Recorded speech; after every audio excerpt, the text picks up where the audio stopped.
to African Canadian Voice ACV. Today we're going to an African specialty store, Afro looks on Dundas Street, and this business caters to African Canadians, women and men, that's specific to African culture, clothing, beauty, and all the stuff necessary for special occasions and formal wear and everything in between. Welcome to our show, Mr. Sam, to African Canadian Voice ACV.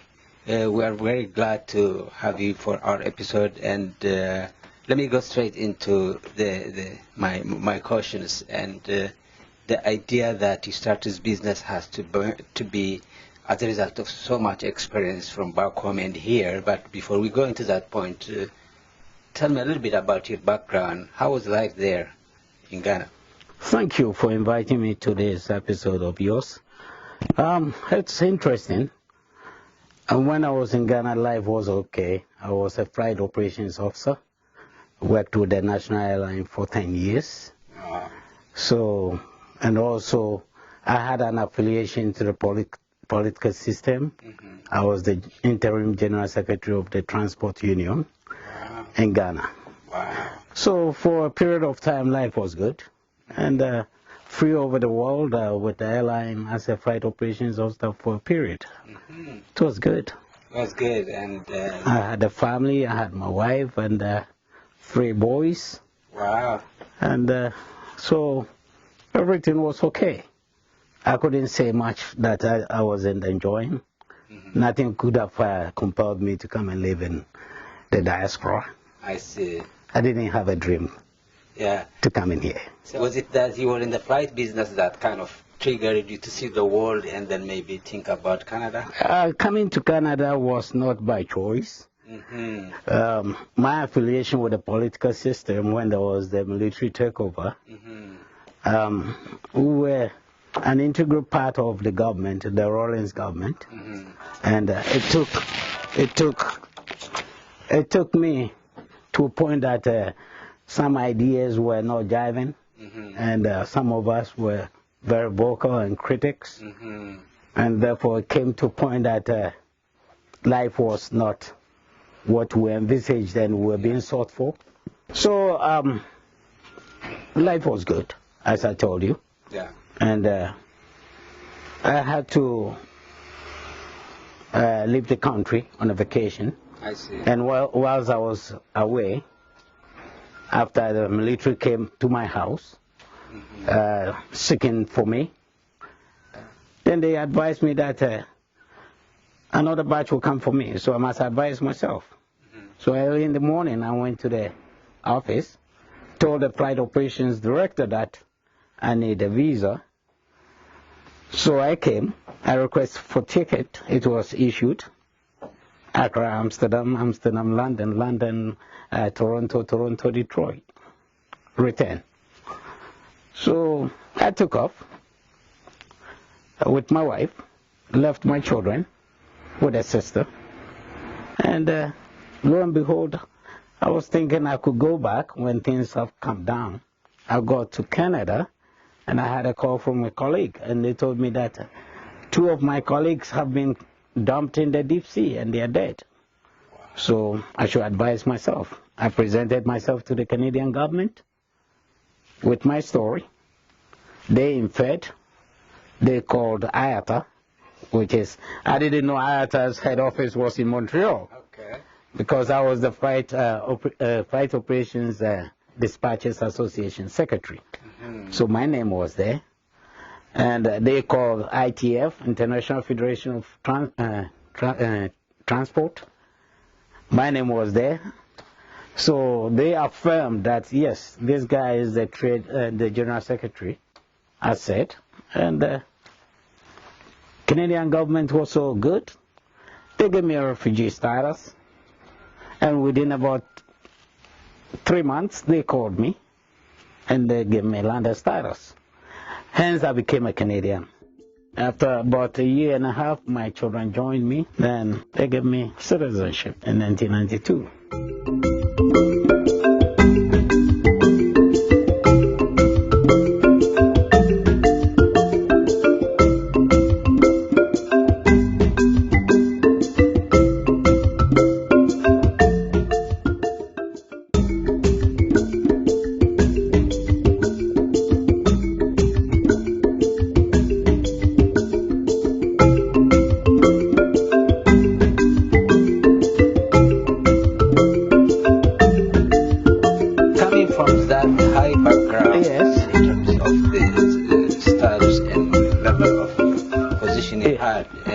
first of all, I mean, you saved your life, that's the number one thing. But in terms of establishing yourself, how was the adaptive process? Like you mentioned, you were trying so many. Yes, there is one thing I can say, humility. If you're humbled, okay, you can adapt to every situation because no condition is permanent on this earth. So if you can understand that concept, you can align yourself and define yourself because water finds its own level at any time in society. So you can't say that your egos are too high and therefore you cannot condescend to any level that faces you. And when I found myself that this is not what I want to do, I went to school, back to school. I went to the university, got a degree, and when I graduated with honors, I had an offer with Cincinnati Bell Information Systems in the U.S. Wow. So I took a contract, went to program there for about 3 years. The U.S. was not a place where I could raise my children. So I came back to Canada, where I hold citizenship. Then I landed in London, Ontario in 1998. Wow. Went to Weston, trying to get my master's over there. Then I found a job in the insurance industry. So I started with combined insurance, of which I worked there for approximately 10 years. I rose up to be a district manager there. Found myself again transferring to La Capitale Insurance Company, where I worked there for also approximately 10 years. Approximately, I started 2010 over there. Yeah. And having this, when I came to Canada, I didn't look at myself alone because I had a partner. And when I look at the environment and how people can also get things done, I have to think of my partner. So working at the insurance industry, I started investing in my partner. So slowly this became her baby that she started nurturing from 2005. So she is a cosmetologist. So hairdressing was her baby. And hairdressing had to complement with some additions, which we thought that, okay, the hair products could be an addendum to what you're doing. So we established that. Then alongside, I became the president of the Ghanaian Association. Yeah, I've met you there. Yes. Yeah. So being in the community person, I organized so many functions within the community for the Ghanaian Association, which embraced the concept that Canada is a multicultural country. And various people want to know the diversity. What are the other ethnics doing? So we had opportunity interacting with the mayors and the community leaders, the parliamentarians, whom we invited to some winter cheer parties. And I looked closely that if we want to showcase our culture, then there is the need to bring the fabric of fashion, which is in Africa, to this place. I was in your Ghanaian parties a number of times, yes. And what I saw when you invited me was a colorful, so much different colors, but very beautiful outfits the men and women wear. It is true. And I'm thinking, did this influence you to expand into that area? Yes, I can say that being a Ghanaian and understanding that culture is complemented with fashion. Yeah.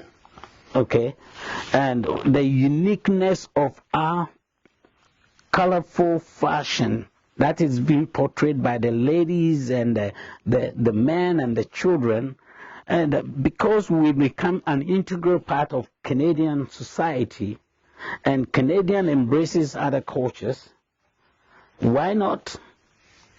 And London being so conservative, it was the need to bring to that limelight that, hey, look at this.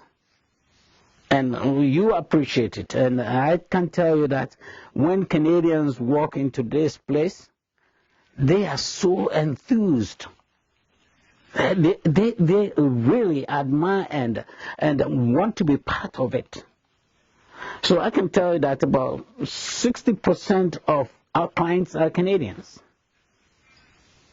For instance, you see how comfortable I look in what I have. Yeah. This is what we call a formal dressing. It can be semi-formal. It can be casual. So you can fit yourself in one of these and feel at a point of a meeting. When you have an executive meeting, you can present yourself this way. And back home, most of the politicians, most of the doctors, most of the elite, this is how. And you can attest that even at the United Nations, when the Africans they appear there, this is the way they dress. That's right. And I saw... We run away from the tie, you know. Every time you tie yourself, we run away from it. You don't have that. No, you have that teasiness and you have the comfort and the beauty of it. Right. So people, and I'm telling you that today, most lawyers are dressing this way. And it is presentable because it's formal. It's a multi-purpose. Multi-purpose outfit. See that. When we come to the ladies, and I will show you when we go to commercial.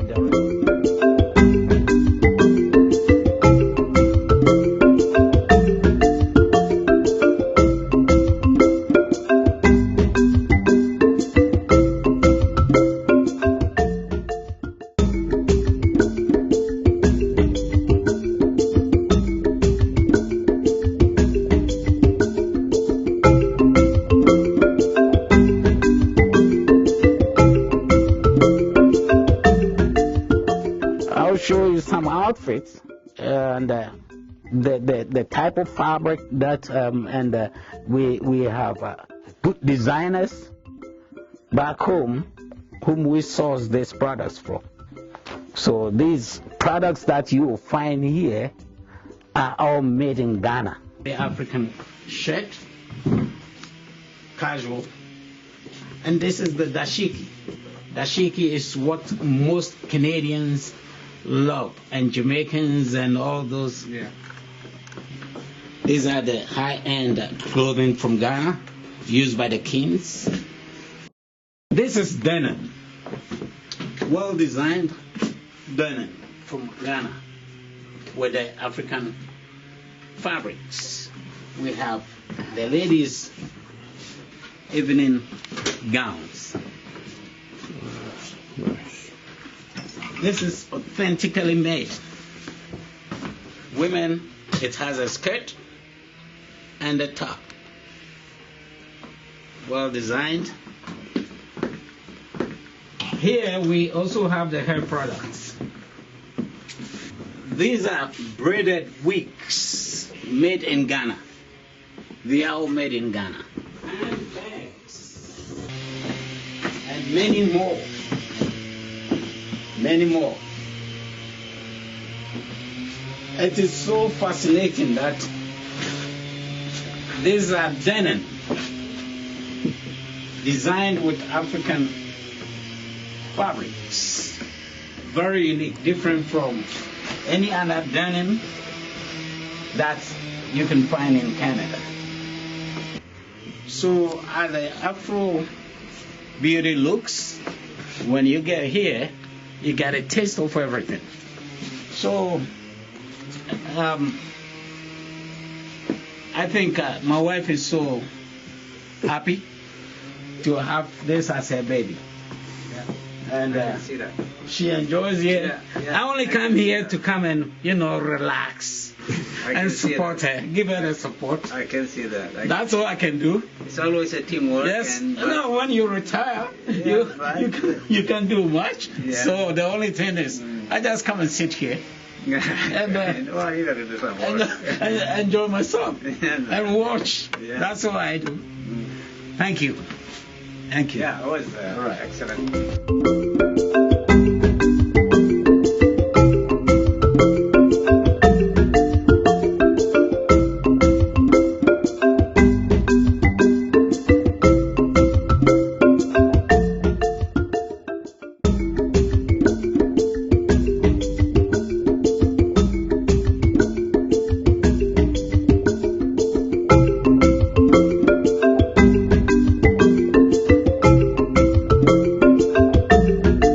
So when you came into need analysis of starting bringing the stuff from Ghana, from Africa, and meeting the need, was it like a spontaneous, or was that something that you were seeing as a problem continuously because you were a president of the Ghanaian community and you have been participating? Yes, when I sat down to think of doing this, and having spoken to most of the Ghanaians, there was the need that they had to consult and contact back home for people to put together such an outfit for them. So you have to call a cousin, a sister, a brother, whatever, that there is an occasion coming on the 27th of August, 20 this, and I'll need this type of thing. Sometimes the measurements are wrong, sometimes so many, and they have the frustrations. Sometimes they will send the money to the people and the money never get there. So they become frustrated. The time comes, whatever they were needing never arrived. So they can solve that problem instantly in here. They can come. They come here, yeah, because we have all sizes. And like we go to the shops, the bay, you buy. If it doesn't fit, you alter it. Similarly, we are doing here. We are doing here. So when they come, at least they have the taste of it, and it is well made, and it is of high quality and fabric. So we don't have problems. So in terms of sourcing your products from Ghana or other African countries, how is the logistics in there? Did you find it very easy? Or? It is. We try to establish that business relationship and trust with them. I had gone to Ghana, sought out for a designer, and discussed with the designer the intent, because I had seen the need here. Yeah. So the intent, I sought and told the designer to make me some and let me see a sample work. If the taste and the knitting is okay, then we are business. So I had about 4 people to look at. 4 designers to look at, and that was done. So that's what I did, and when I finished with that, I came and tried to address the environment to suit my wife. So there was renovation. That's where the challenge is. The challenge came because as a beginner, the banks are not willing to help you. So everything that is done here is from the savings that we accrued to do. Yeah. The banks would like to see you flourishing. You're a big guy and you have so much before they look at your way. But I think if much as Canada hinges on small businesses, they must look at the rudiments. What will encourage somebody to begin a business? What are the needs? The person doesn't have to have it before they help. It's an area where the system must address, because a lot of people would like to do things like this, but they are handicapped with finance. The finance in startups is always the biggest problem for small startups. Especially when you're an immigrant. Exactly, especially when you are an immigrant. Yes. You're starting from scratch. Scratch. The other people who are like you in here, they don't have the financial wherewithal to help you. Yeah. So you find yourself in a sort of catch-22. Yeah, it is a catch-22. You are running in circles. Yeah. By the time you come out of the circle, it's no less than 10 years. So you are looking at it, and when you're in business, the obligations are so much that you have to be able to meet them. Your taxes, your rent, your hydro, your everything. It is difficult for the small business person who wants to do business in this country. So if there is any system that the system looks at, if the bedrock of the country growth economically is the small businesses, then they should go to the bottom. The papa mama business, because most people will start papa mama before they get to employing so many people. And if the papa mama does not take off, he is always there. It's difficult.